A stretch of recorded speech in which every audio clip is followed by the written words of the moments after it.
Então, só voltando, nós estamos trabalhando com a ISO 9000, a questão dos fundamentos e vocabulários que nós já iniciamos na última semana. Então, eu mostrei para vocês, digamos assim, a cara dessa norma, a partir do PDF que eu abri na última semana, e que ela se concentra principalmente em 3 elementos centrais: escopo, conceitos, fundamentos e princípios da gestão da qualidade, termos e definições. Então, vou passar rapidamente por alguns pontos que nós conversamos na última aula, para que a gente possa dar continuidade de onde paramos, certo? Então, o escopo que nós trabalhamos na última aula, mencionamos a respeito da norma, digamos assim, todo e qualquer indivíduo, em linhas gerais, que tem interesse nos aspectos de qualidade relacionados à sua organização, para otimizar seu processo, melhorar, enfim, essa norma, ela, digamos assim, atende a esses indivíduos que têm esses interesses. Mas os principais interessados nessa normativa são aquelas organizações e aqueles gestores que buscam implementar a ISO 9001, para obter a certificação. Então, como passo prévio, se o indivíduo não tiver um domínio dos aspectos de qualidade, é necessário que ele faça a leitura, digamos assim, minuciosa dos conceitos, dos vocabulários, dos termos que são especificados na ISO 9000. Então, a gente viu também a definição do sistema de gestão da qualidade, que é o coração da nossa disciplina, que fica evidente quando a gente trabalha com a série ISO 9001. Então, é como eu falei para vocês anteriormente, as empresas, em alguma maneira ou em algum nível, elas possuem algum processo digamos assim, de controle e de gestão da qualidade. O objetivo da ISO 9001, e trazendo esses conceitos fundamentais, é buscar a instauração de um sistema mais formalizado, que permita que exista uma coordenação entre os processos para atingir os objetivos referentes aos aspectos da qualidade. Então, objetivos em linhas gerais, principalmente da ISO 9001 com a certificação, é a existência de uma estrutura formal que permita uma maior organização das empresas que buscam a implementação da ISO 9001, certo? Então, a gente viu esses aspectos na última semana, viu a questão do contexto da organização, partes interessadas, viu também alguns aspectos que são básicos para a implementação do sistema de gestão da qualidade, que é o apoio da alta direção, que é o envolvimento dos colaboradores, além do envolvimento da conscientização desses indivíduos acerca das responsabilidades que eles têm dentro do processo. A questão da comunicação, que precisa ser, digamos assim, mais eficiente e eficaz dentro do ambiente organizacional, para que os indivíduos tenham condições de, a partir de um banco de dados, um banco de informação mais robusto, tomar as decisões que são necessárias. E as competências, é o apoio da organização e buscar o desenvolvimento dos colaboradores, seja por cursos, treinamentos, desenvolvimento interno. Então, o princípio, digamos assim, o alicerce que existe, a base dessa casa, se a gente for enxergar o sistema de gestão da qualidade fazendo analogia como uma casa, a base são esses 5 elementos: o apoio da alta direção, o envolvimento dos colaboradores, a conscientização desses indivíduos, um processo de comunicação interna e o desenvolvimento das competências dos indivíduos que, digamos assim, que regem aquele processo. Então, tudo isso aqui a gente viu na última aula, viu alguns princípios que são importantes que as organizações levem em consideração: foco no cliente, liderança, engajamento das pessoas, abordagem do processo, a questão da melhoria contínua, a tomada de decisão com base em evidências, para evitar eu acho que é dessa forma, talvez seja dessa forma. Não, tomar as decisões com base em dados que me deem, digamos assim, subsídios para que eu escolha os melhores caminhos. Quando a gente está dentro da engenharia de produção e a gente vê esses princípios ficando explícitos das necessidades que existem, da presença dele dentro dos ambientes corporativos, isso é bem evidente, digamos assim. Mas quando eu até mencionei para vocês na última aula, quando a gente pega os estudos que são desenvolvidos principalmente com microempreendedores, pequenas e médias empresas, a gente vê algumas falhas que são falhas básicas, como, por exemplo, problemas na identificação das características do mercado, nas características dos clientes, quem são os potenciais, digamos assim, concorrentes, ausência de planejamento, ausência de coordenação das equipes de trabalho. Então, a importância de apresentar esses princípios é principalmente para aqueles gestores, digamos assim, que não tiveram na sua formação esses conhecimentos básicos. Então, eu bato sempre nessa tecla, pessoal, que essa norma, né, digamos assim, ela é importante principalmente nesse sentido, para aqueles indivíduos que possuem as suas organizações, que conhecem muito dos processos, que conhecem muito, digamos assim, de gestão, mas não têm na sua formação ou no seu desenvolvimento profissional, digamos assim, uma vertente maior para os aspectos de qualidade e da importância que esses princípios têm em um sistema de qualidade eficiente, certo? Então a gente mencionou esses princípios, passando rapidamente aqui. A gente adentrou nos termos, né? Primeiro nos termos referentes às pessoas, então a gente mencionou especificamente 2 termos em específico para vocês. A questão da autoridade pela configuração. Então, quando a gente fala em configuração, o que é a configuração? São as características funcionais de um produto, são as características físicas de determinado produto ou serviço. E o que são essas características pelo agente normativo? Pelo agente normativo, pela ISO 9000, as características são todas e quaisquer propriedades diferenciadoras. Ou seja, se meu processo, digamos assim, eu quero que ele tenha uma pontualidade diferenciada. Então, a pontualidade é um aspecto, digamos assim, que traz um diferencial competitivo para a minha empresa. Ou se eu disponibilizo, por exemplo, no mercado, um produto no setor, digamos assim, alimentício, eu produzo um bolo, produzo refeição, tenho um restaurante. Então, a questão da qualidade desses produtos, no que tange, digamos assim, características como o gosto, que são aspectos mais subjetivos, eles vão constituir as propriedades diferenciadoras desse produto ou desse serviço. Então, pela norma, quando a gente falar em configuração, são as características, tudo aquilo que se busca ter dentro de um produto ou serviço como um aspecto diferenciador, que se eu comparar 2 serviços ou se eu comparar 2 produtos, qual é a diferença entre eles? Quando eu comparo o produto, a empresa A e a empresa B ela é mais pontual, ela é mais confiável. Então essas são as características dessa empresa B, no que tange, digamos assim, os parâmetros estabelecidos por essa norma. E a questão dos litígios, que a gente comentou também, pessoal, que existe a reclamação, por exemplo, um indivíduo compra um produto, faz uma reclamação porque aquele produto não está, digamos assim, de acordo, em conformidade com os requisitos que ele esperava, com as especificações que ele esperava, para atender uma necessidade que ele tinha, e ele está tendo problemas com aquele produto, a reclamação que ele fez dentro do prazo de garantia não foi atendida, então ele procurou os seus direitos em outra esfera, né? Seja lá no PROCON, seja na esfera, digamos assim, judicial. Então, o litígio nada mais é do que esse desacordo que existe entre a empresa e o consumidor, né?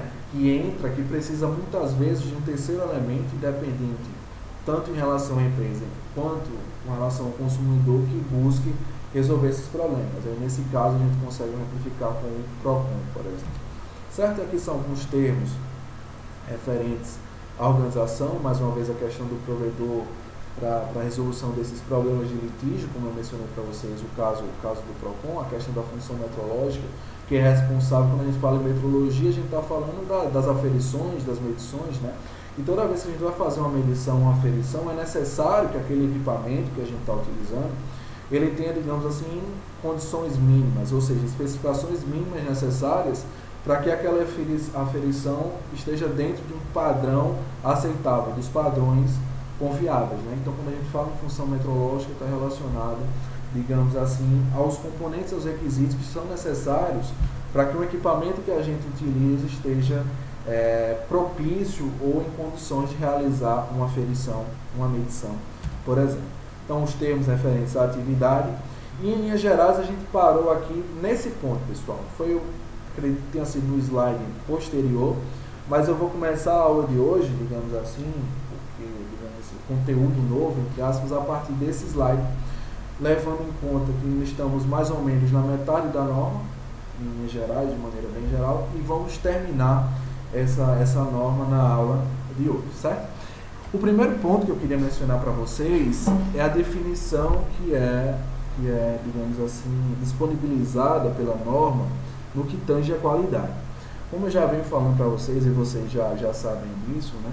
A qualidade muitas vezes refere-se a um parâmetro subjetivo, certo?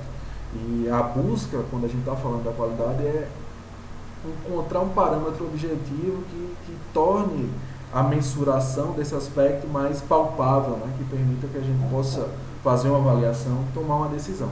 Então, quando se fala em qualidade para norma, é a junção, digamos assim, de dois termos, certo? Requisitos e características. Então, como eu falei para vocês anteriormente, as características são as propriedades diferenciadoras, certo?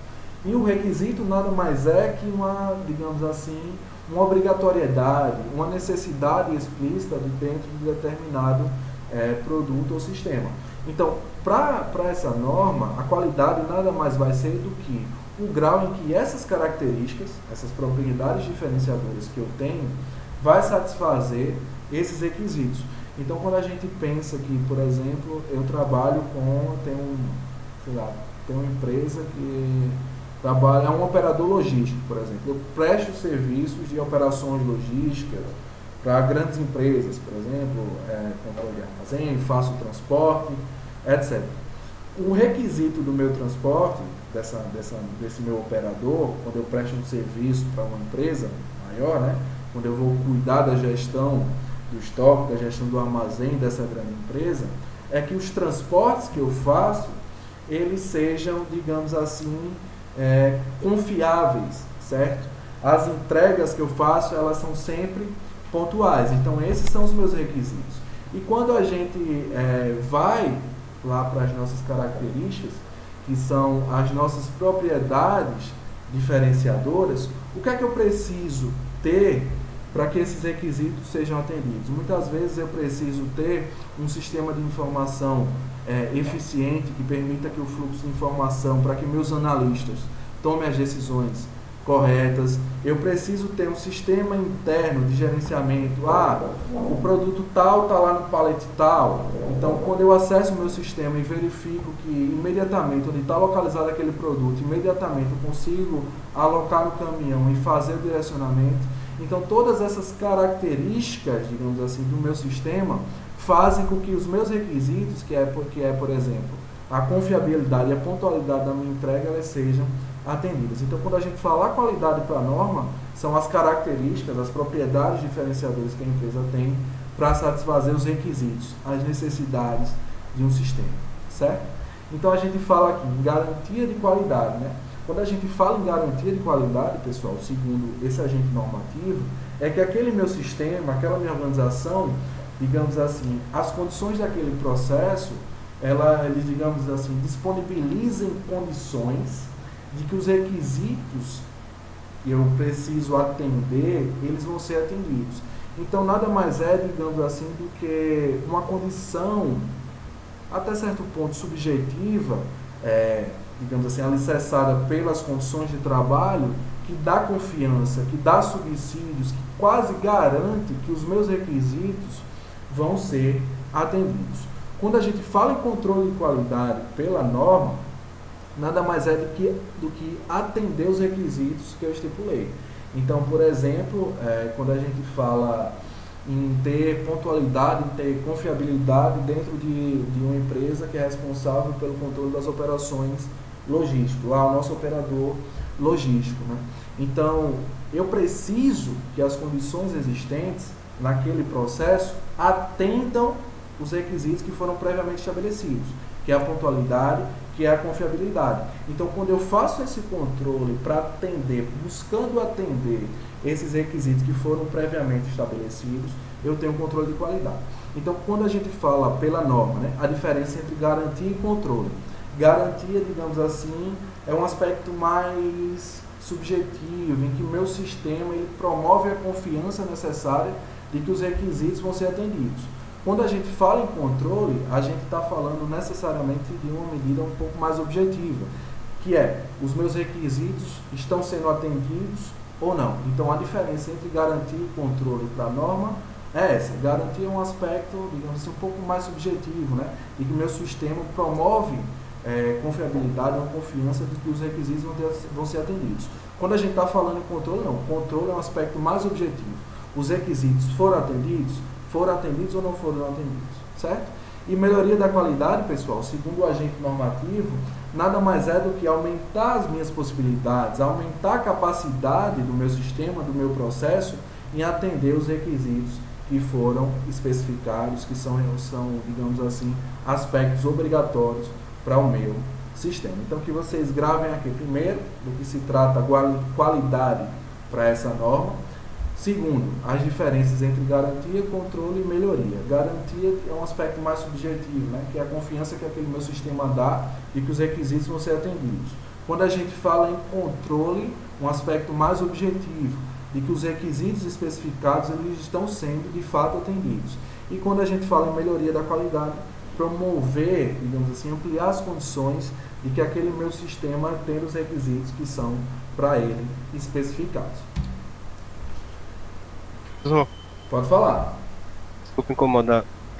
Esses requisitos, eles são definidos pela própria empresa? Os requisitos são definidos pela própria empresa, Fabiano, certo? Ok, Então, obrigado. só retomando esse exemplo, por exemplo, eu dei o exemplo de um operador logístico, né? No caso anterior. Então, a empresa que é responsável por controlar os aspectos logísticos de uma grande empresa. Então, eu vou dar um exemplo mais prático, né? Então, por exemplo, tem a Telefônica. A Telefônica é o grupo que detém a Vivo, certo? Então, a Vivo, ela faz a entrega de mercadorias, faz a entrega de celulares, faz a entrega de chips, etc. A Vivo, ela tem um operador logístico. Então, ela tem uma empresa que é responsável pelas suas operações, certo? Essas operações de entrega, de controle do estoque, um aspecto mais operacional, uma empresa terceirizada, certo? Então, para essa empresa convencer a Vivo de que ela era a empresa ideal para desenvolver aquelas atividades, ela apresentou, digamos assim, a Vivo apresentou os seus requisitos. Então, quais eram os requisitos da Vivo, por exemplo? Eu preciso que meus produtos sejam entregues no prazo correto, não exista avaria nas mercadorias. Então, bem sucintamente, os requisitos da Vivo eram esses, certo? Então, ela precisava que esse processo fosse feito dessa maneira. E esse operador logístico, essa empresa terceirizada, ela precisava convencer a Vivo de que ela possuía condições, possuía características que atenderiam esses requisitos, certo? Então, quando a gente fala em requisito, seja nesse caso, é uma necessidade obrigatória dentro do sistema. Partindo para outro exemplo, só para finalizar essa dúvida do Fabiano, quando a gente tem um restaurante, por exemplo, quais são os requisitos básicos para um restaurante? Primeiro que digamos assim, a comida seja de qualidade, que a matéria-prima ela tenha boas condições, que o ambiente, se é um espaço físico, ele seja limpo. Então, tudo isso são os requisitos, certo? Quando a gente fala em características, digamos assim, são as propriedades daquele sistema, propriedades físicas ou não físicas, que vão atender esses meus requisitos, certo? Então, por isso que quando fala em qualidade, menciona características e requisitos, quando essas características atendem os requisitos. Então, todo e qualquer sistema vai ter os seus requisitos, vai ter as suas necessidades, digamos assim, obrigatórias, as suas necessidades básicas. Então, a gente pensar num restaurante, a gente consegue vislumbrar claramente as necessidades que são básicas nesse tipo de modelo de negócio, né? Porque a comida, digamos assim, não pode ter uma procedência, digamos assim, os insumos, não pode ter uma procedência, entre aspas, equivocada, duvidosa, isso é um requisito, uma procedência adequada, uma matéria-prima de qualidade, digamos assim, outro requisito é que o meu cozinheiro, ele saiba do que está fazendo, porque isso vai impactar, que ele conheça daquela necessidade, certo? Que meu produto, ele esteja bem apresentado. Então, tudo isso são os meus requisitos.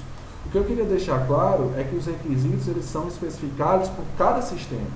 Obviamente que vão ter requisitos similares, necessidades similares em sistemas semelhantes ou não, certo?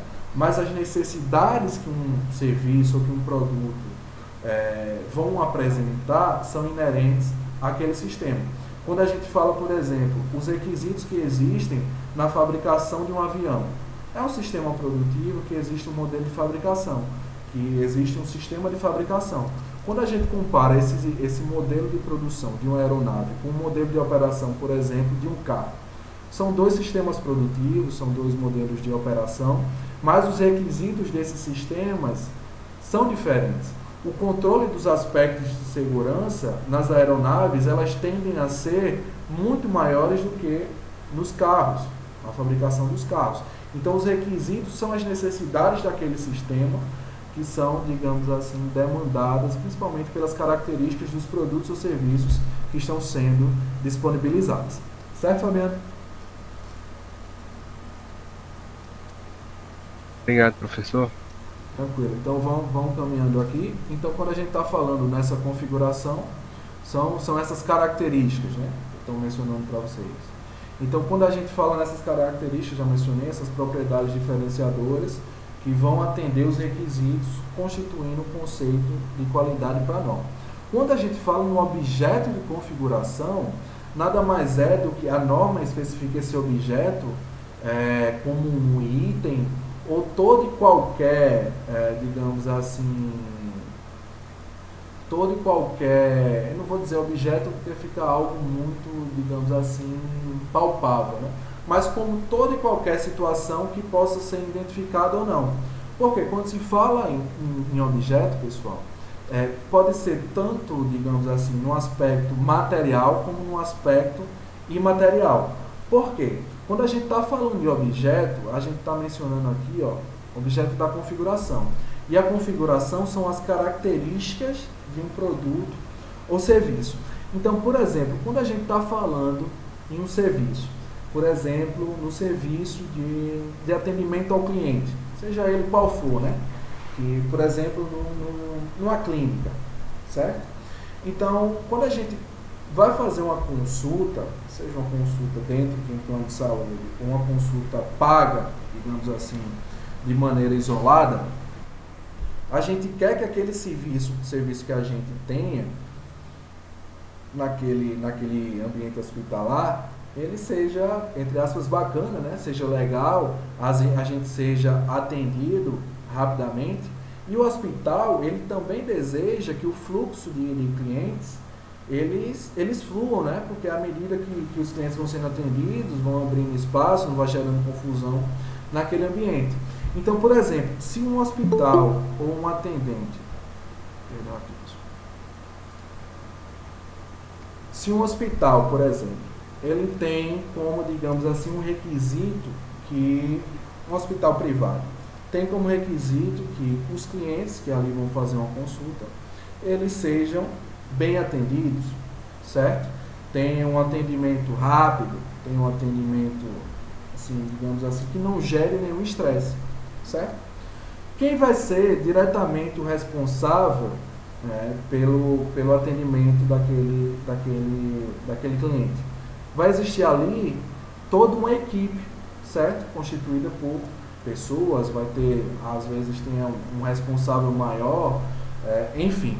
Então, quando a gente está falando nessas características e dentro desse objeto de configuração que é atender o requisito, voltando para esse exemplo do hospital, o requisito, digamos assim, especificado pela autodireção, é que existe um atendimento de qualidade.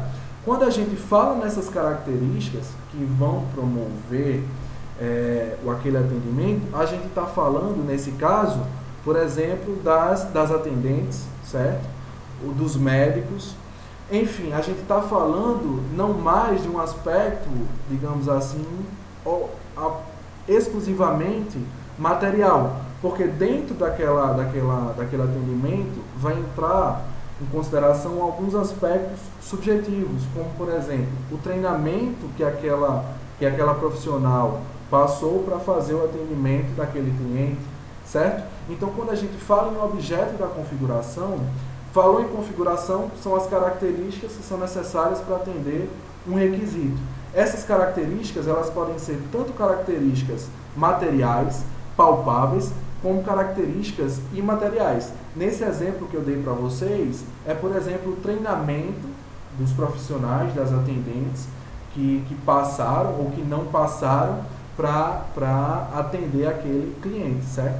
Então, se aquela atendente ela passou por um processo de treinamento e ela absorveu aquele conhecimento e ela repassa todo aquele treinamento no atendimento ao cliente, realizando um atendimento adequado, conversando de uma maneira tranquila com o cliente, não gerando nenhum estresse, fazendo com que o cliente tenha uma percepção positiva.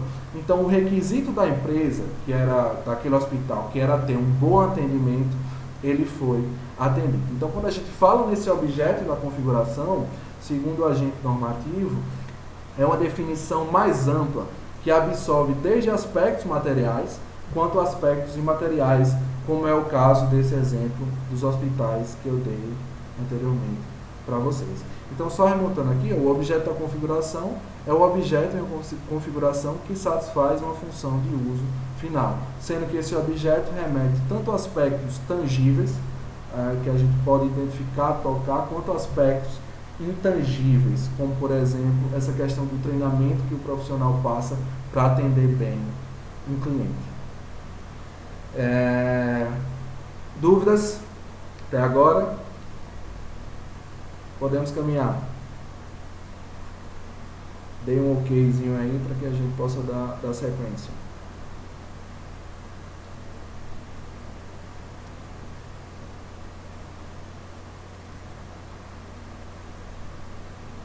Ok, professor. Então, Pode continuar. Então vamos caminhando. E aqui, pessoal, são os termos referentes a processo, né? Então, a gente sabe do que se trata um processo, né? São todas aquelas atividades que ali vão estar interrelacionadas para atender um resultado específico, um resultado esperado, atingir um objetivo, e essa é a definição da norma. Quando a gente remete a um projeto, pela definição da norma, projeto, a gente sabe que tem um prazo especificado, né? Quando a gente remete um projeto, a primeira coisa que vem à nossa mente é que um projeto tem um prazo, tem digamos assim, um prazo de um ponto de início, certo? Um prazo e o seu marco final. Então, o projeto tem esse aspecto cronológico delimitado. A norma traz também a definição de procedimento. Quando a gente fala em procedimento, é a forma como a gente executa determinada ação, determinada atividade, determinada tarefa. Traz a definição também de terceirização. Então, terceirizar, vocês já sabem do que se trata, né? Quando a gente tem determinada operação, determinada atividade, e a gente, entre aspas, direciona a coordenação e a gestão daquela atividade para uma outra empresa. Então, agora há pouco eu dei um exemplo para vocês da Telefônica, né? Que a questão do operador logístico, da gestão do estoque, ela toda é realizada por um operador logístico, uma empresa terceirizada que é incumbida de fazer toda a gestão do estoque, armazenamento, controle, direcionamento, recebimento de material, enfim, terceirizar, vocês já sabem do que se trata. Aquisição das competências. Né? Então, um termo que é muito, aparece muitas vezes na ISO, nessa série ISO 9000, é competência. Né? Então, quando a gente fala em competência, a gente está sempre, digamos assim, de uma maneira direta ou indireta relacionada a conhecimento e habilidade. Então, fugindo um pouco da questão de aquisição das competências, a aquisição você já sabe, né? Buscar adquirir esse conhecimento, essa habilidade para que possa ser replicada no processo. O único adendo que eu gostaria de fazer é que essa questão da competência digamos assim, um dos elementos primordiais, como eu mencionei para vocês lá no início, né? Que dão suporte ao sistema de gestão, que promovem a otimização desse sistema, né? Porque a partir do momento que um colaborador que já conhece o processo e tem, digamos assim, o controle de todas as suas operações, eles adquirem novas habilidades, eles expandem as suas consciências para novos conceitos, novas formas de trabalho, novas vertentes, eles conseguem ter, com relação àquele processo que ele já domina, diferentes olhares. E é dentro desses diferentes olhares que o colaborador remete a um processo que ele consegue identificar pontos que são passíveis de melhoria.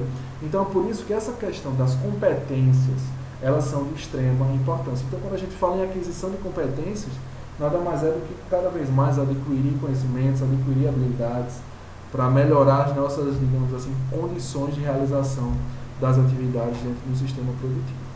Outra definição é a implementação do sistema de gestão da qualidade, que a norma traz. Então, o sistema de gestão da qualidade, como eu venho mencionando para vocês, é buscar estruturar dentro da organização algo mais formalizado, né? Uma estrutura formal referente aos aspectos da qualidade. E essa implementação, pessoal, ela vai e envolve aspectos que abrangem desde a documentação, um plano, digamos assim, de gestão, o processo de documentação, a implementação, a melhoria contínua. Então, quando a norma traz implantação ou implementação de um sistema de gestão da qualidade, envolve desde esse processo inicial de elaboração, passando pela implementação, pelas condições de melhoria, pela avaliação daquele processo, toda essa análise geral pela implementação, essa análise geral da implementação desse processo mais formalizado. Aqui os termos referentes a sistema, sua maioria vocês também já conhecem sistemas, né? Definição de sistemas, todo mundo, digamos assim, sabe do que se trata um sistema. Então a gente viu na aula anterior a teoria geral dos sistemas, que são todos os elementos integrados, interrelacionados, trabalhando de uma maneira conjunta para atingir propósitos específicos e o propósito geral daquele sistema. Então, quando a gente fala em sistema de gestão, a gente está falando nesse sistema que busca, digamos, trabalhar de uma maneira integrada, mas para definir, segundo a ISO 9000, políticas, estratégias, objetivos e sistema de gestão da qualidade, essas atividades integradas que buscam desenvolver essas políticas, esses objetivos, essas estratégias referentes aos aspectos da qualidade. Infraestrutura, você já tem esse domínio, né? São todos os aspectos físicos e não físicos que dão suporte para que as atividades principais das organizações elas aconteçam. Visão, né? Que é onde a empresa ela deseja, digamos assim, chegar, alcançar. Missão, que é o real propósito da empresa, o que ela se compromete a fazer dentro daquele mercado. E política, pessoal. Outro ponto que a norma, digamos assim, destaca é essa questão da política, principalmente da política de qualidade. Quando a gente fala na política de uma organização, na cultura organizacional, que se relaciona diretamente com a política da empresa, a gente está falando principalmente nos rumos que aquela organização ela vai tomar, digamos assim, dentro de um mercado, que são desde aspectos internos relacionados a, digamos assim, a cultura da empresa, quanto aos aspectos externos, que é a forma como ela vai se comportar dentro daquele mercado. Quando a gente traz esse conceito de política para os aspectos da qualidade, a gente mencionou agora há pouco em características e requisitos, certo? Então essa política da qualidade que a empresa adota é que vai definir, por exemplo, quais são os requisitos. Então, se eu tenho uma empresa e eu tenho, por exemplo, uma dúvida em qual caminho seguir, eu quero, por exemplo, trabalhar com custos mais baixos ou eu quero ter um produto com uma qualidade diferente da que o mercado oferece. Então, eu tenho aí uma dualidade entre custos mais baixos naquele processo, oferecer um produto mais, digamos assim, mais simples, ou oferecer um produto mais robusto com uma qualidade superior, com outros requisitos.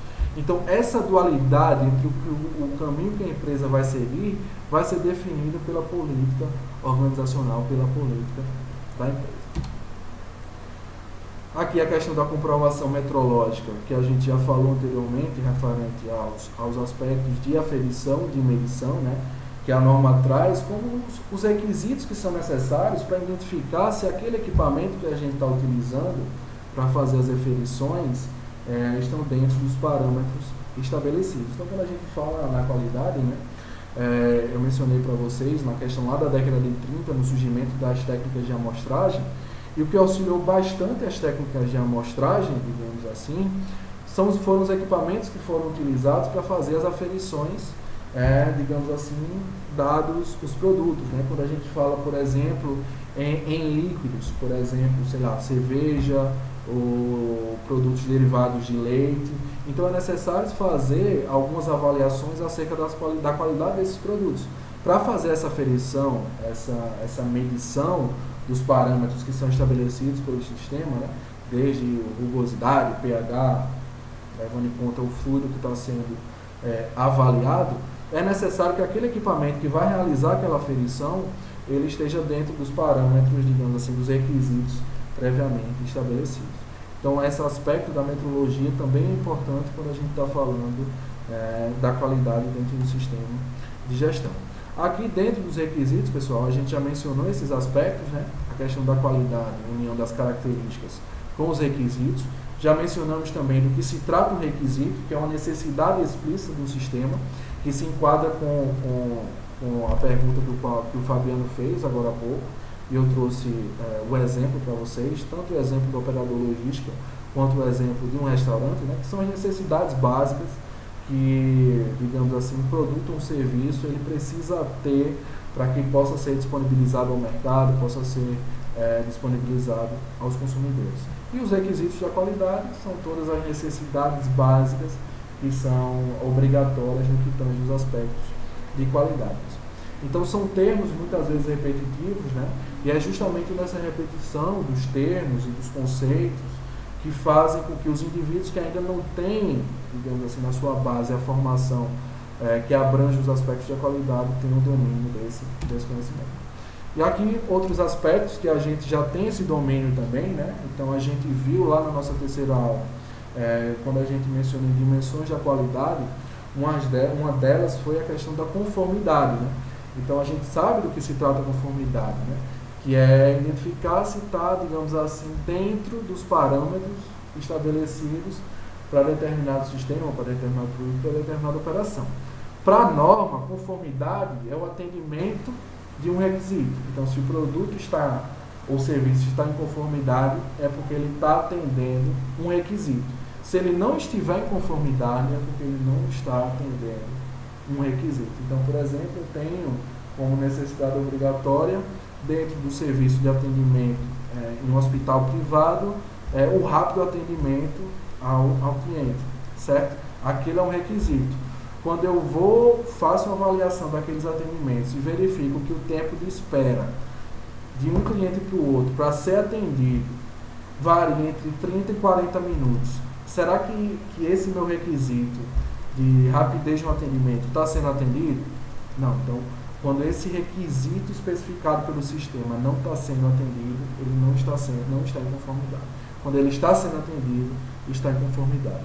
O defeito, pessoal, relaciona-se, em linhas gerais, a gente sabe o que se trata de um defeito, né? Quando aquele produto, digamos assim, entre aspas, de uma maneira bem popular, ele não está da forma como ele deveria estar. Então, pela definição da norma, defeito nada mais é que a não conformidade relacionada a um uso pretendido ou especificado. Então, se a gente tem um aparelho de celular e a gente precisa que esse aparelho de celular ele tenha em toda a sua tela de touch, seja, digamos assim, sensível ao toque, e se a gente identifica que determinado ponto daquele touch não está sendo sensível ao toque, a gente está identificando o defeito. Ou seja, a gente está identificando uma não conformidade com relação ao uso pretendido. E o uso pretendido, nesse caso, a utilização da tela do celular. E rastreabilidade, né? Para quem aí trabalha com os aspectos logísticos, é principalmente a gente conseguir acompanhar, identificar onde o produto, um material, uma matéria-prima, ela está independente do momento, digamos assim, do processo. Então, por exemplo, eu vou vender determinada mercadoria, certo? Voltando nesse exemplo da telefônica do operador logístico. Então, eu fiz a venda de 10 iPhones novos, certo? Modelo novo, lançou ontem, fiz essa venda, uma mercadoria extremamente valiosa. Então, o pedido já foi feito, já saiu da transportadora, só que a empresa está cobrando para saber quando vai ser entregue. Então eu vou lá no meu sistema e procurar onde é que está o produto de código tal. Jogo lá no meu sistema, o produto de código tal está nessa base, está em Natal, por exemplo. Então vai demorar 6 dias para chegar em Brasília. Então a rastreabilidade, pessoal, nada mais é de que, independente do momento e a qualquer momento, a gente consiga identificar onde aquele nosso produto, onde determinada matéria-prima ela se encontra, tanto do ponto de vista físico, dentro da nossa organização, tanto do ponto de vista físico, fora da nossa organização, quando a gente faz a venda de uma mercadoria, por exemplo. Certo, pessoal? Termos referentes a resultados. Então, quando a gente fala, eu tenho um objetivo que eu preciso alcançar. Um objetivo, digamos assim, é um ponto específico dentro do meu sistema que eu preciso alcançar. Então, quando a gente fala um objetivo da qualidade, é um parâmetro que eu preciso alcançar dentro daquele meu sistema. Então, por exemplo, remetendo a esses aspectos da logística, o que eu quero dentro do meu sistema é ter uma entrega sempre pontual. Então, o meu objetivo de qualidade é esse, a pontualidade, sempre ter essa entrega dentro do tempo especificado para o meu cliente. Então, o meu objetivo é sempre esse. Se eu atendo essa situação, entrego os meus produtos sempre dentro do prazo especificado, eu estou atingindo o meu objetivo de qualidade no que tange a esse requisito. Quando a gente fala em sucesso sustentado, é a manutenção do atendimento a esses objetivos por um longo período, ou por um período considerável, digamos assim, aceitável. Então, por exemplo, dentro de 6 meses, todos os meus pedidos, eles foram entregues dentro do prazo especificado pelo meu cliente. Se meu requisito era pontualidade e confiabilidade na entrega, essas duas variáveis, elas foram atendidas por 6 meses ao longo do ano. Então, se elas foram atendidas em todos os pedidos nesses 6 meses, eu estou diante de um sucesso sustentado. Então, a minha operação, o meu sistema deu condições de que eu alcançasse aquele objetivo e conseguisse manter ele por um bom período de tempo. Certo? Então, quando a gente fala em desempenho, já partindo para outra conceituação, pelo agente normativo, pessoal, desempenho nada mais é do que todo e qualquer resultado que pode ser mensurável, né? Então, quando a gente fala em resultado mensurável, por exemplo, a minha produção gerou um número X de lotes. Dentro desse número X de lotes, 10% foi defeituoso. Então, eu tenho ali meu desempenho, que é o número total de lotes que saíram, o número total de produtos, que é mensurável, e dentro desse desempenho eu tive 90%, digamos assim, de eficácia, porque eu tive 10% de produtos defeituosos. Então, tudo que eu consigo mensurar para esse agente normativo, com relação aos objetivos que são alcançados, a gente remete ao desempenho. Outro aspecto identificado pela norma é o risco. Isso quando a gente está falando de resultados.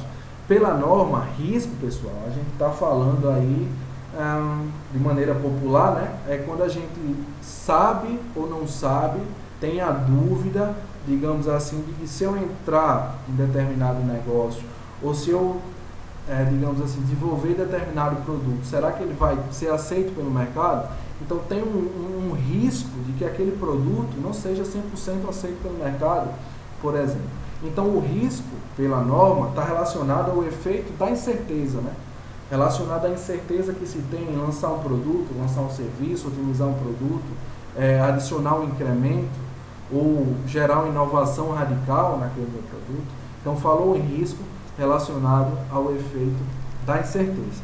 Eficiência e eficácia, dois conceitos que vocês também já têm esse domínio, né? Para a gente, em linhas gerais, a gente remete a eficiência sempre, digamos assim, ao nosso processo, né? A forma como aquele processo está sendo desempenhada, e a eficácia está relacionada aos resultados que são gerados. Então, só ampliando a conceituação desses dois conceitos, a gente tem que eficiência nada mais é que a relação entre os resultados alcançados e os recursos utilizados, pessoal. Porque não adianta nada eu atingir, por exemplo, eu preciso produzir meu lote digamos assim, 10 lotes de 100 unidades em 4 horas por dia, certo?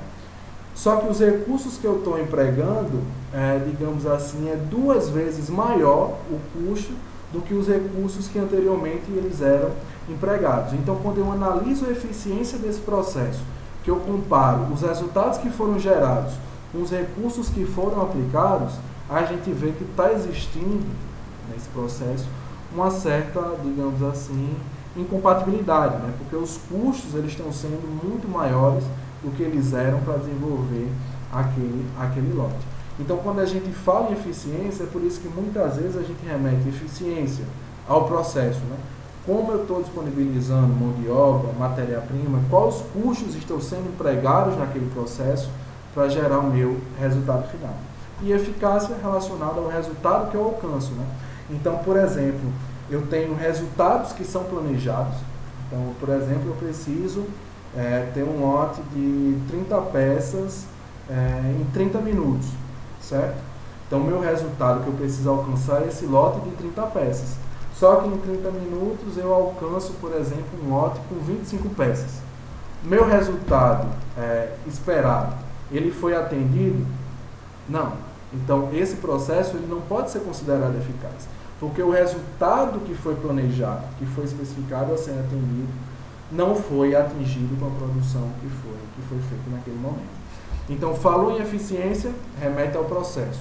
Os recursos que estão sendo utilizados ali para atender os resultados. Falou em eficácia, olha direto para o resultado final.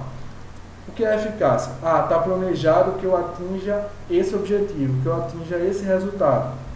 Mas, de maneira prática, eu estou atingindo qual resultado? Eu estou atingindo o que estava previamente estabelecido? Se eu estiver atingindo o que estava previamente estabelecido, meu processo está sendo eficaz. Então, essa diferenciação, vocês já têm esse domínio. Só queria saber especificamente com relação a esse ponto, se essa diferenciação entre eficiência e eficácia ficou claro aí para vocês. Sim, professor. Beleza. Repito, pessoal, qualquer dúvida vocês podem interromper. Peço desculpas, digamos assim, porque quando a gente está trabalhando com aspecto normativo, a gente precisa falar, né? E ainda mais nessa ISO 9000, que são conceitos e definições que vocês já conhecem, confesso que acaba sendo uma aula chata, né? Mas a gente precisa findar, digamos assim, esse ponto da disciplina para a gente poder avançar, certo? Outro aspecto, pessoal, que eu queria destacar para vocês, que é muito batido pela série ISO 9000, evidência objetiva e informação documentada. O que é evidência objetiva? É você ter dados, ter informações para que aquele indivíduo possa atestar a vericidade ou não de determinado sistema, ou processo ou atividade. Por exemplo, eu olho para o meu processo, olho para a minha atividade e digo assim, aquele processo ele não tá eficaz.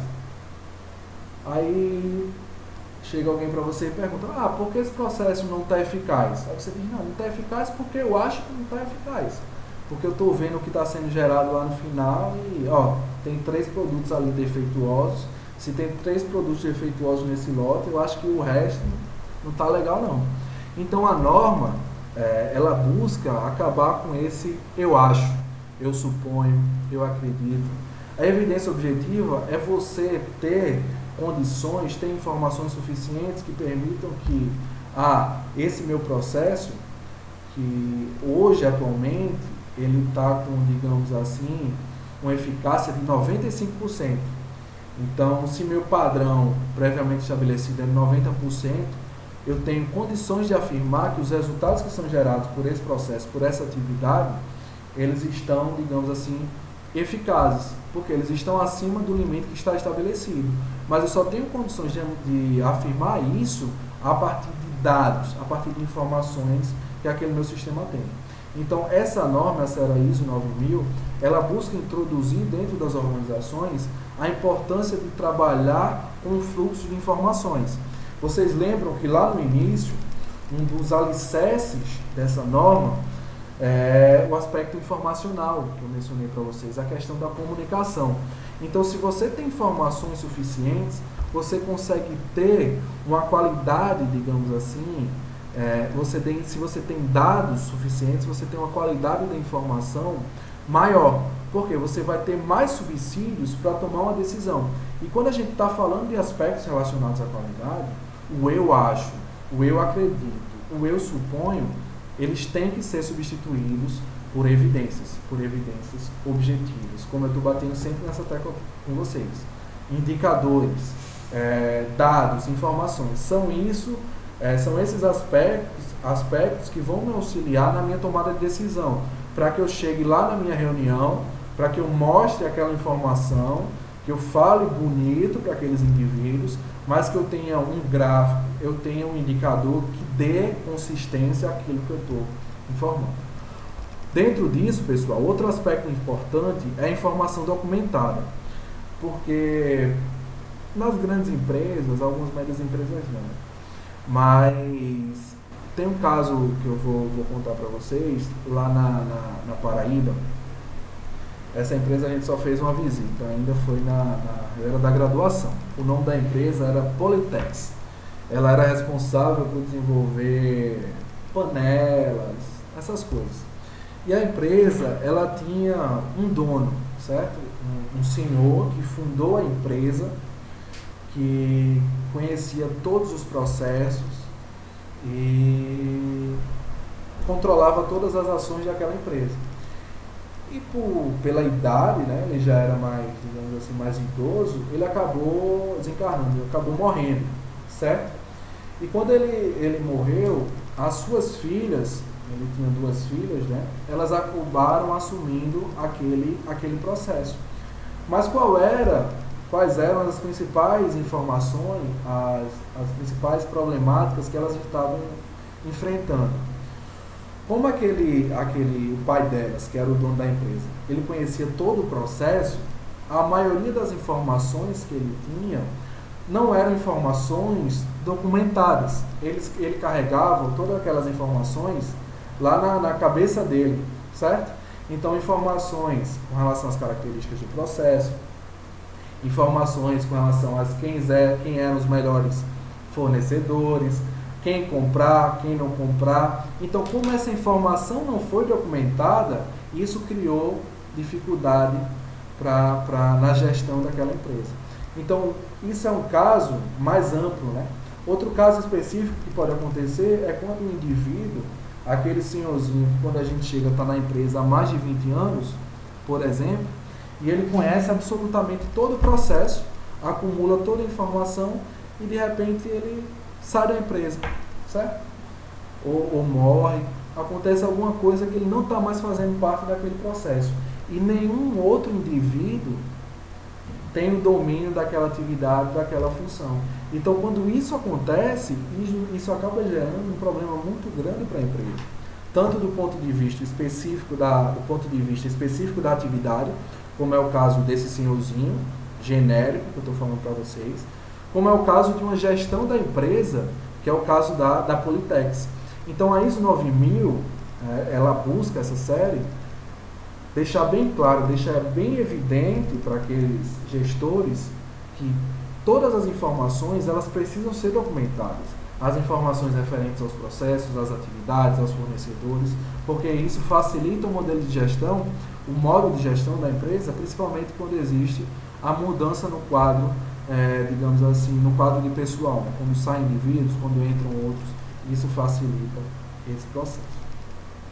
Então, a especificação nada mais é, pessoal, do que fazer o destrinchamento, o detalhamento das necessidades, né? Eu estou falando tanto em necessidade, são as obrigatoriedades de determinado sistema, de determinado produto, de determinado processo, certo? Então, o que eu queria que vocês gravassem aqui é essa necessidade da evidência objetiva, que é destacada pela norma, e outra necessidade de documentar todas as informações, principalmente dentro desses 2 exemplos que eu trouxe para vocês. Aqui a gente tem outros 2 conceitos, né?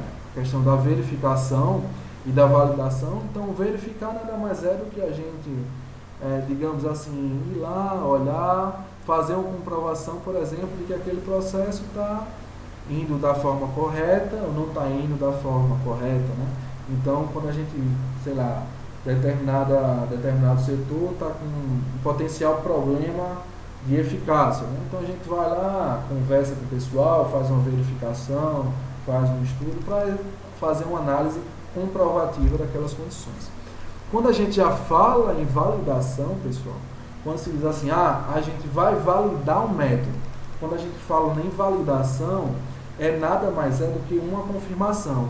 Ou seja, eu estou propondo, por exemplo, um novo método de trabalho para o setor X. Como assim um novo método de trabalho? Hoje, o setor produtivo é organizado na seguinte sequência, A, B, C, D, certo? Só que o meu novo método de trabalho é fazer uma inversão do método A e do método D, ficando D, B, C e A, certo? Então esse é o meu novo método. Então eu preciso implementá-lo, testá-lo para confirmá-lo, para fazer a validação se esse método pode ser aplicado ou não. Então quando a gente fala em verificação, é fazer uma averiguação para identificar se está dentro, digamos assim, dos parâmetros previamente estabelecidos, por exemplo, se está atendendo os requisitos que foram especificados. Quando a gente fala em validação, é um passo maior. A gente precisa tentar implementar, por exemplo, e fazer a confirmação de que aquilo está funcionando ou não. Então essa diferenciação entre verificação e validação precisa ficar claro para vocês. Aqui, pessoal, são outros conceitos. Retroalimentação, feedback, você já tem esse domínio do que se trata, né?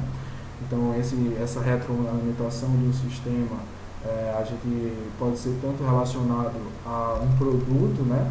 Então, como um rejeito, a retroalimentação sustentável, que a gente fala, logística reversa, quanto pode ser um feedback acerca de determinado sistema. Então, o conceito de retroalimentação você já sabe. Satisfação do cliente, uma variável subjetiva, né, que vai expressar o contentamento com determinado produto ou serviço. Reclamação, conceito que vocês já sabem também. Serviços ao cliente são todos aqueles, digamos assim, aqueles serviços que são disponibilizados para dar suporte a um produto que foi vendido. Então, o conceito de serviço disponibilizado ao cliente vai desde serviço pré-venda, com ligação, com atendimento, quanto o serviço durante a venda, né, para tentar fazer o convencimento, e os serviços pós-venda, seja de manutenção, seja de consulta, seja de verificação. Então são todos esses serviços relacionados ao cliente.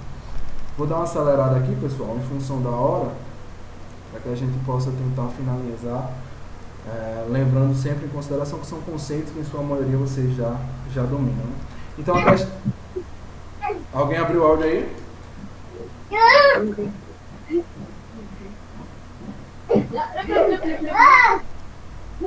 João?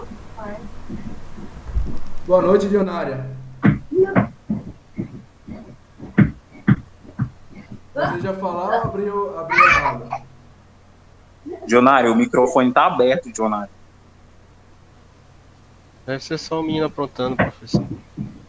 Foi sem querer, professor. Muta ela. Deixa eu mutar ela aqui. Não gosto de mutar ninguém, calar a boca de ninguém. Desculpa, Dionária. Desativei aqui. Perdão, Dionária.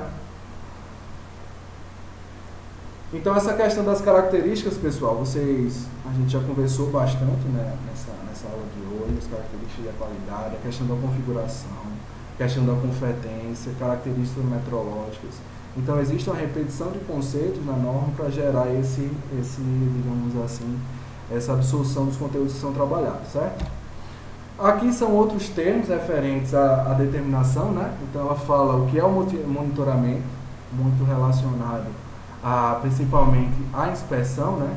Então, monitorar, a gente fazer lá aquele processo de verificação, certo? Quando a gente fala em inspeção, é identificar se está ou não dentro dos requisitos que nós estabelecemos, né? Das especificações que nós propusemos para aquele sistema. Medição, nada mais é do que fazer uma aferição com o objetivo de fazer algum processo de verificação, uma inspeção. Os processos de medição nada mais são do que realizar a medição propriamente dita. Equipe de medição são os indivíduos incumbidos disso. Determinação é uma atividade para descobrir uma ou mais características e seus valores. E ensaio é para determinar se os requisitos estão sendo atendidos. Então, quando a gente desenvolve um produto, pessoal, às vezes a gente, por exemplo, estrutura um protótipo, né? Para saber se aquele protótipo, digamos assim, faz testes de funcionamento. E é diante desses testes de funcionamento que a gente identifica características, identifica pontos que precisam ser melhorados, precisam ser otimizados. Então, quando a gente fala em determinação em ensaio, a gente está mencionando esse aspecto. Em buscar, por exemplo, gerar um protótipo, desenvolver um protótipo e fazer uma avaliação daquele protótipo para saber se ele está dentro dos requisitos. Ou pegar, por exemplo, um fluido que a gente está desenvolvendo ou vai disponibilizar para a população e fazer ali um ensaio, fazendo uma medição, uma aferição para saber se está dentro dos requisitos especificados. Então, essa determinação em ensaio é aquela etapa prévia antes de aquele produto ou serviço ser disponibilizado ao cliente. E aqui, pessoal, vocês já sabem, né, do que se trata uma ação preventiva, é para evitar que determinada situação ocorra, seja principalmente no que tange os aspectos negativos, né? Então, a gente menciona, por exemplo, manutenção preventiva, certo? Quando a gente faz todo o controle do nosso dispositivo, da nossa máquina, para evitar que no cenário futuro ele traga, por exemplo, eventuais problemas. A ação corretiva é quando a gente faz a correção após o problema surgir, digamos assim. E aqui, pessoal, outras três situações, outros três conceitos que eu gostaria de apresentar para vocês. Reclassificação. O que seria a reclassificação? Por exemplo, determinado produto ou serviço, ele tem as suas especificações, tem os seus requisitos, certo? Mas uma vez que aquele produto ou serviço ele é gerado ou disponibilizado e ele não atende esses requisitos, existe uma reclassificação desse produto, digamos assim, para uma escala mais baixa, para que possa atender outros requisitos compatíveis com o que lhe foi gerado. Então, vou dar só um exemplo para vocês. Por exemplo, se uma companhia aérea ela disponibiliza, por exemplo, um serviço de computador de bordo para uma classe mais alta, ou seja, por exemplo, a Azul disponibiliza lá, em algumas aeronaves, aquele sistema para a gente acessar lá alguns canais, né, da Sky, essas coisas assim. Então vamos pensar que esse sistema que foi desenvolvido, aquela telazinha lá que fica na poltrona dos aviões da Azul, elas foram desenvolvidas inicialmente para uma classe superior. Como assim, professor? Elas foram desenvolvidas inicialmente para os voos de classes maiores, para aqueles voos em que os indivíduos, naquelas aeronaves que os indivíduos pagavam um valor de passagem mais alto, certo? Só que chegou em determinado momento que aquele produto, aquele serviço que estava ali sendo disponibilizado, não estava mais atendendo os requisitos que eram necessários, digamos assim, para uma aeronave que trabalha com a classe maior, com um produto maior, que possui uma passagem com um preço maior. Então, o que eles fizeram? Como aquele serviço, aquela telazinha lá, com Netflix, não, com as séries, com os canais de televisão, eles foram nada mais que reclassificados. Ou seja, esse sistema nas aeronaves maiores, de classe maior, elas foram substituídas por um sistema mais moderno, que pega a internet, por exemplo, e esse tipo de serviço foi reclassificado para as aeronaves que possuem um serviço com um custo mais baixo. Então, aquele serviço anteriormente ele atendia a um padrão de especificação. Então, como existia o avanço tecnológico, ele não estava mais atendendo os requisitos necessários para aquele tipo de cliente. Então, ele foi reclassificado para, digamos assim, para um estágio inferior, que é para as aeronaves que possuem uma passagem mais barata, por exemplo. Então, ali ele consegue atender os requisitos daquele cliente. Então, quando falo nessa reclassificação, pessoal, nada mais é do que tentar atender os requisitos conforme aquele produto ou aquele serviço eles possuem atualmente. Se eles não estão atendendo os requisitos que foram previamente especificados, busca-se gerar uma adaptação, uma reclassificação, um reordenamento, para que ele possa atender outras especificidades e serem lançados ao mercado. Outra conceituação é com relação à concessão. Então, às vezes um produto ou um serviço ele é disponibilizado sem atender os requisitos previamente estabelecidos. Como, professor, isso pode acontecer? Vou dar um exemplo para vocês da Alpargatas. A Alpargatas é uma empresa lá do Nordeste que ela produzia, até então, na época, Havaianas, Mizuno, Timber, certo? E quando alguns desses produtos, obviamente, eles saíam com pequenas avarias. Então a empresa ela liberava esses produtos para uma outlet e liberava para uma outlet própria da empresa. Então existia uma concessão, ou seja, uma permissão para que esses produtos com defeitos, que não atenderam os requisitos, fossem liberados para o mercado para serem comercializados. E aqui, pessoal, a permissão de desvio. Então, por exemplo, determinado produto, ele possui os seus requisitos, certo? Possui os requisitos A, B e C. Ele precisa atender aqueles requisitos, ou seja, ele precisa ter um custo mais baixo, por exemplo, ele precisa ter, digamos assim, uma funcionalidade aceitável para ser aceito no mercado. São esses os requisitos. Só que, por determinada circunstância, por exemplo, houve um aumento da inflação e isso impactou na matéria-prima daquele produto. Ou seja, se impactou na matéria-prima daquele produto, os custos para a fabricação daquele produto vão ser ampliados. Se existe ampliação desses custos, certo? Eu vou estar fugindo um pouco da especificação inicial, que são custos mais baixos. Então, essa permissão de desvio é, digamos assim, uma autorização para que um requisito que foi previamente estabelecido, ele seja em dado momento, digamos assim, entre aspas, negligenciado. Certo, pessoal? Então, tem outras definições aqui referentes à auditoria. Peço só um pouquinho de paciência com vocês, que eu já estou terminando aqui. Então, referentes à auditoria. Então, a auditoria a gente já sabe, digamos assim, tem mais ou menos ideia do que se trata a auditoria, né? É quando, por exemplo, uma estrutura independente da organização ou do mesmo grupo, mas de outra, sei lá, de outro ente federativo ou de outra unidade, vai realizar, digamos assim, uma avaliação digamos assim, de determinadas condições de trabalho dentro daquela empresa para verificar se está dentro dos requisitos previamente estabelecidos. Então, quando se fala em auditoria, pessoal, essa auditoria pode ser na área de segurança, pode ser na área de qualidade, pode ser na área de custos, pode ser na área das questões ambientais. Então, falou em auditoria, fazer uma averiguação, uma avaliação, para identificar se as condições ali existentes estão dentro das especificidades previamente estabelecidas. Então, esse critério da auditoria, pessoal, são nada mais do que os requisitos, digamos assim, os parâmetros que estão estabelecidos e que vão nortear essa auditoria. Outro conceito apresentado é de escopo da auditoria. Quando a gente fala em escopo da auditoria, eu mencionei para vocês agora anteriormente que a auditoria pode absorver, por exemplo, a área da qualidade, a área de gestão ambiental. Então, a auditoria ela nunca vai absorver todas as variáveis de uma organização. Ela vai ter a sua delimitação, ela vai ter a sua abrangência. Pode ser a qualidade, pode ser a gestão ambiental, por exemplo. Então, a gente vai ter lá o cliente de uma auditoria, que é o gestor ou a organização que contrata. Outra conceituação de auditado, que é aquela empresa que está passando pela auditoria.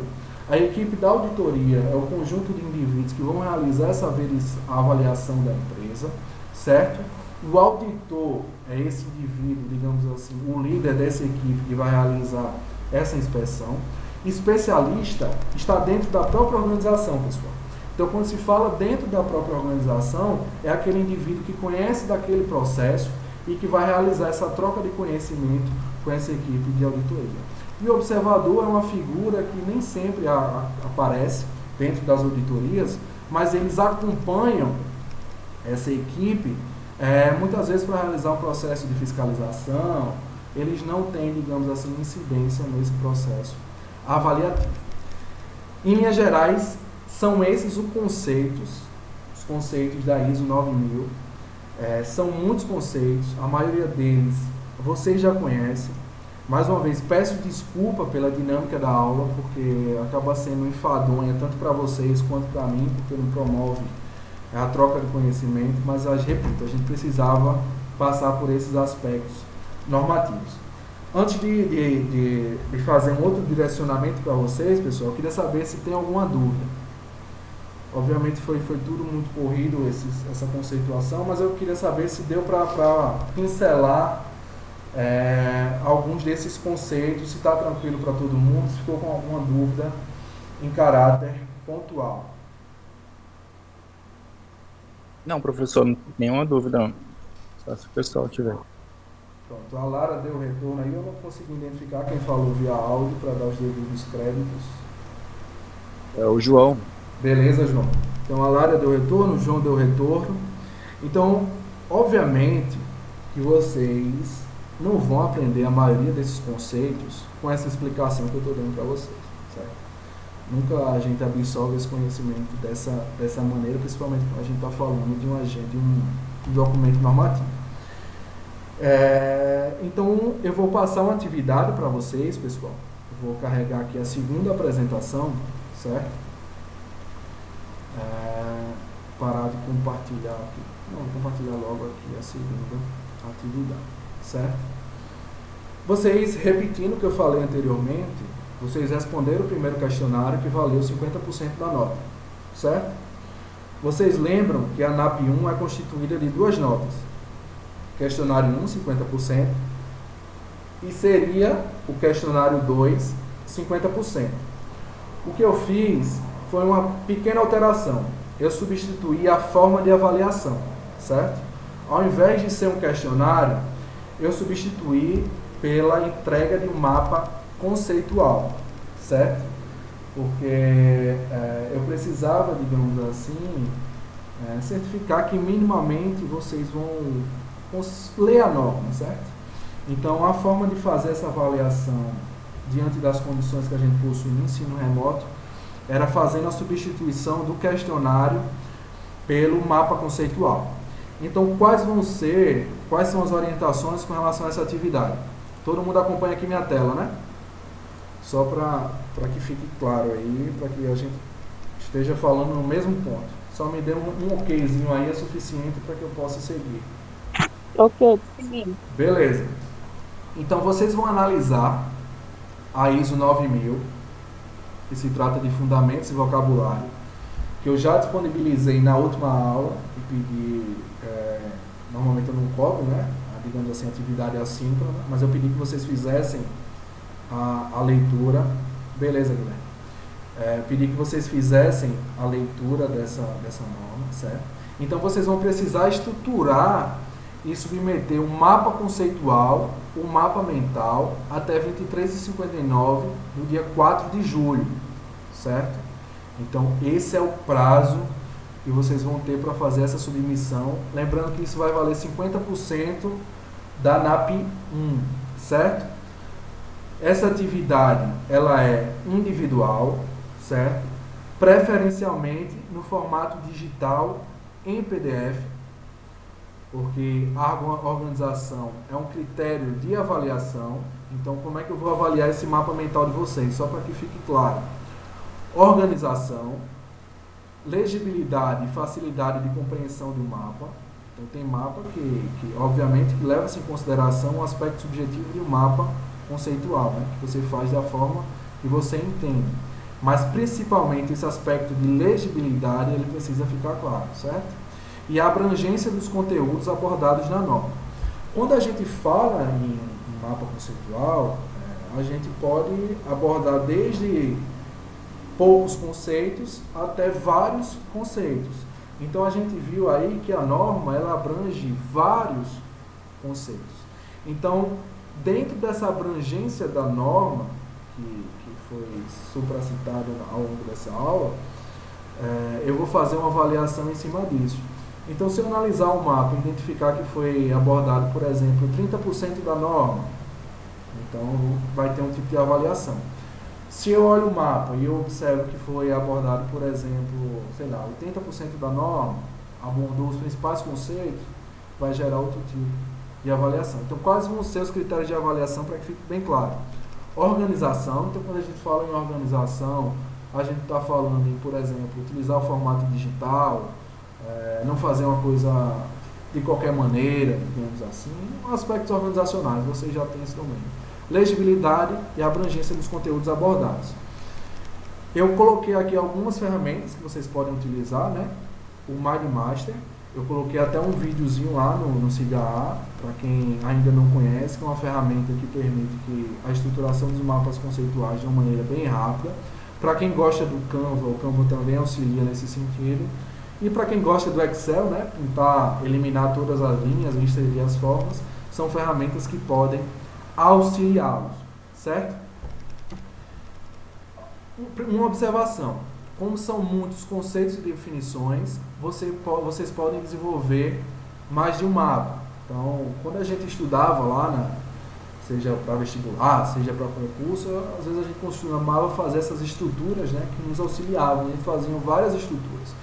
Então, para essa atividade, vocês podem fazer uma, mas também podem fazer mais de uma estrutura. 2 recomendações. Recomendação 1. Atentem-se aos conceitos e definições que vocês não conhecem ou têm dúvidas. Então, como são muitos conceitos e definições, pessoal, que vocês tentem focar em aspectos que, de fato, digamos assim, que se vocês um dia, eventualmente, tiverem dúvidas, vocês podem ir lá e olhar. Recomendação 2.